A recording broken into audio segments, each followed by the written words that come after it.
The guards led them down to the water's edge. The German prisoners walked in silence, their boots crunching on the pebbled shore. Behind them, the Yorkshire coast stretched grey and indifferent. Before them, the North Sea rolled in cold, methodical waves. Some of the men glanced sideways at the British soldiers. Others kept their eyes fixed on the horizon. No one had told them what would happen next. One prisoner, a former infantryman from the Eastern Front, felt his throat tighten. He had been captured weeks earlier, processed through interrogation centres, transported to camps where the future seemed uncertain at best. Now this, a beach, open water, guards with rifles standing at a distance that felt deliberate. He wondered if the British had finally decided on something simpler than imprisonment. The wind carried salt and the distant cry of gulls. Behind the column of prisoners, the town of Bridlington sat quiet, its streets arranged in that peculiar British orderliness that seemed designed to mask whatever calculations happened beneath. The war had taught these men to recognize when a situation carried weight. This carried weight. Then one of the guards spoke. "Right then, in you go." By the summer of 1944, the nature of captivity had changed. Germany's armies, which had once swept across continents with mechanical precision, now found themselves contracting. The Eastern Front consumed divisions. The Western Front, reopened in June with the Normandy landings, demanded reinforcements that no longer existed in adequate numbers. Italian allies had collapsed. The Atlantic had become a graveyard for U-boats. Cities burned under relentless bombing campaigns that turned night into day and day into ash. And the men kept surrendering. Not in trickles, in waves. Thousands after North Africa. Tens of thousands after Italy. More thousands still as France began to fall back into Allied hands. They arrived in Britain by ship and truck, exhausted, relieved, sometimes defiant, often simply numb. The camps filled, then filled beyond capacity. Administrators scrambled to find space, resources, systems to manage a population that grew faster than anyone had anticipated. Bridlington, a modest seaside town on the Yorkshire coast, became one answer to that logistical crisis. Its position, far from strategic targets, surrounded by farmland and coast, manageable in size, made it suitable for housing prisoners who posed no immediate security threat. The local population adjusted. Guards were assigned, routines established. But routines meant decisions. How to manage men who had been taught that the British were their mortal enemies. How to prevent desperation or escape attempts. How to maintain order without provoking incidents that could spiral beyond control. The prisoners themselves carried their own questions. They had been told stories about Allied captivity, some true, many exaggerated, all designed to make surrender seem like a last resort rather than an option. Now they were here, behind wire, watching the war continue without them. And then someone had the idea about the beach. The first prisoners to receive the order didn't understand it. "You're taking us where?" The guard repeated himself, patient but firm. "The beach, for swimming, recreational purposes." The prisoners exchanged glances that contained entire conversations. This was a trick. This was a test. This was something the British did before something else happened. Something they wouldn't announce in advance. Some refused initially. The guards didn't force the issue.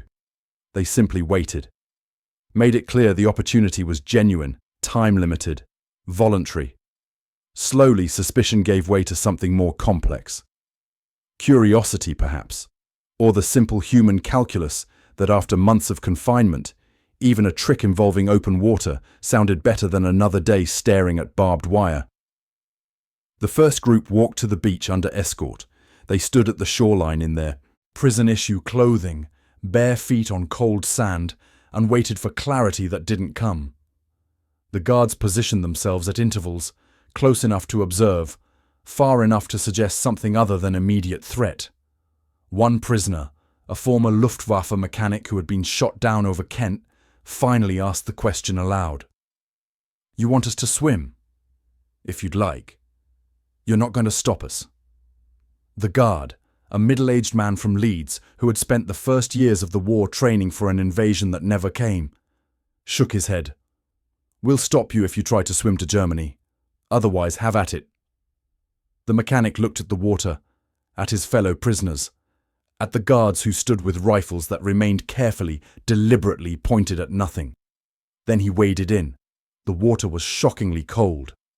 Others followed, tentatively at first, then with growing boldness as the reality of the situation settled over them. They were swimming in the North Sea, under British supervision, and nothing was happening except the swim itself. For some, the shock was physical. The cold that seized muscles, the salt that stung eyes and throat. For others, it was psychological. The sheer absurdity of being allowed this freedom, this normalcy, after everything that had brought them here. Some laughed, though the sound carried an edge that wasn't quite humour. Others remained silent, moving through the water with the mechanical efficiency of men performing an incomprehensible duty. On shore, the guards watched. The prisoner from the Eastern Front stayed near the shallows. He didn't trust deep water even in peacetime, and these circumstances felt anything but peaceful despite appearances. He watched his fellow prisoners splash and dive with something approaching envy. They seemed able to accept this moment for what it appeared to be. He couldn't shake the feeling that acceptance was dangerous. He had learned not to trust reprieve. Russia had taught him that. The brief lulls between artillery barrages. The quiet hours before dawn offensives. The moments when everything seemed stable just before the ground erupted, or the tanks appeared, or orders came that sent you running toward positions that wouldn't hold. Every moment of peace had been temporary, and the cost of forgetting that had been measured in friends who relaxed too soon. Now, standing knee-deep in English water, he felt the same tension. But he also felt something else, something harder to name. The water was cold but clean. The air tasted of salt and distance. Behind him, Bridlington sat peaceful in the afternoon light. No explosions, no smoke, no desperate civilians or burning vehicles. Ahead, the North Sea stretched empty, except for distant fishing boats and the white lines of waves. It was almost unbearable. Not because it was harsh, but because it wasn't. Because somewhere, the war continued. His country bled from a dozen wounds, strategic and otherwise. Cities he knew personally had been reduced to rubble. Friends and family faced shortages that grew worse each week. The Eastern Front ground forward, consuming everything in its path. The Western Front collapsed by increments as Allied forces pushed deeper into France, and he was here, swimming, or at least allowed to swim. The guilt arrived sharp and unexpected. Other prisoners seemed to feel it too, though they expressed it differently. Some swam with an almost violent energy, as if trying to exhaust the confusion through physical effort. Others floated quietly, faces turned to sky, expressions that suggested they were calculating something that didn't have an easy answer. A few sat on the beach afterward, staring at nothing, wrapped in towels provided by guards who seemed to understand that silence didn't always mean contentment. One prisoner, young, barely 20, captured during the fighting in Normandy, approached a guard hesitantly. "Why do you do this?" The guard considered the question. He was older, old, enough to have served in the previous war, old enough to remember what came after. "Because you're not fighting anymore," he said finally, "and we're not monsters." The young prisoner nodded slowly, though his expression suggested the answer raised more questions than it resolved. Word spread through the camp with the speed of all prison rumours. The beach, swimming, British guards who watched but didn't interfere. Some prisoners remained sceptical, convinced this was preparation for something worse, or propaganda for Red Cross inspectors, or a psychological tactic designed to soften them before interrogation. Others accepted it with the weary pragmatism of men who had stopped trying to predict the shape of their captivity. The trips became routine, not daily, but regular enough that prisoners began to anticipate them. They developed informal hierarchies about who went when, complaints about the water temperature, jokes that were almost jokes about whether the North Sea counted as enemy territory. The guards maintained their careful distance, present but not oppressive, watchful but not threatening. Something shifted in the camp's atmosphere. not dramatically, not in ways that showed up in official reports or changed the fundamental nature of imprisonment. But prisoners who had been withdrawn began to engage more in camp activities. Tensions that had simmered between different groups, Wehrmacht and Luftwaffe, officers and enlisted men, those captured early versus those captured late, didn't disappear, but softened slightly. The beach created a shared experience that existed outside the usual hierarchies of military rank and ideological fervour. For the guards, it created something else. They had been trained to see prisoners as potential threats, security risks that required constant vigilance. The beach forced a different perspective. Watching men who had been taught that capture meant death or brutality instead experience something approaching normalcy, created cognitive dissonance that some guards handled better than others. A few became more sympathetic, more willing to bend minor rules about additional rations or letter-writing privileges. Others grew more cynical, viewing the swimming as manipulation or weakness, but most simply adjusted. They stood their posts, watched the water, made sure no one swam too far or attempted anything that resembled escape, and slowly, incrementally, stopped seeing the prisoners as purely German or purely enemy and started seeing them as something more complicated. The war moved on without waiting for anyone to reconcile these contradictions. France continued to fall back into Allied control. The Red Army pushed west with momentum that no longer seemed stoppable. Germany's industrial capacity, already strained beyond sustainable limits, began the long collapse that statistics would later confirm, but contemporaries could only sense through absence. Fewer planes, fewer tanks, fewer supplies, fewer reinforcements for fronts that needed everything. And the prisoners kept coming. Bridlington's camps expanded. Other towns adopted similar policies about recreation, about maintaining prisoner morale not through cruelty's absence, but through carefully calibrated normalcy. The logic was partly practical. Healthy, stable prisoners required fewer resources than desperate or rebellious ones. But it was also something else. A statement, conscious or otherwise, about what kind of war Britain intended to fight, even as victory became imaginable. The prisoner from the Eastern Front eventually learned to swim properly. Not well, but adequately. He stopped standing in the shallows and began venturing into deeper water, though never far enough that shore disappeared from view.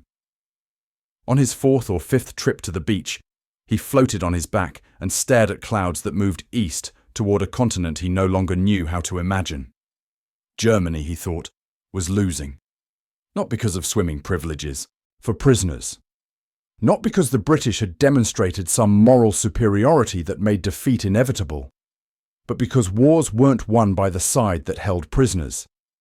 They were won by the side that could sustain pressure across multiple fronts, maintain industrial production, replace losses, and convince populations that continued sacrifice served achievable ends. His country could no longer do those things. He suspected his fellow prisoners knew it too, though they rarely discussed it explicitly. You could see it in the way they talked about the future, not whether they would go home, but what home would look like when the war finally ended. You could hear it in the careful silence that followed news from the Eastern Front, updates that grew worse with each passing week. You could feel it in the way prisoners who had been captured recently arrived with a different kind of exhaustion than those captured months earlier. The war was ending, slowly, bloodily, with setbacks and complications and violence that wouldn't cease just because the outcome seemed ordained, but ending nonetheless. The last documented swimming session took place in September 1944. The weather had turned cold, the water temperature dropping to levels that made voluntary swimming seem less appealing than confinement. Prisoners requested blankets instead of beach access. Guards bundled in heavier coats and focused on keeping warm rather than supervising recreation. The experiment, if that's what it had been, concluded not with fanfare, but with the quiet practicality of autumn on the Yorkshire coast. No official reports celebrated it as humanitarian triumph. No newspapers ran stories about British magnanimity toward enemies who had bombed their cities and threatened their existence. The swimming remained what it had always been. A practical decision about managing prisoners, implemented by guards who did their jobs, and adjusted by administrators who worried about resources more than symbolism. But the prisoners remembered.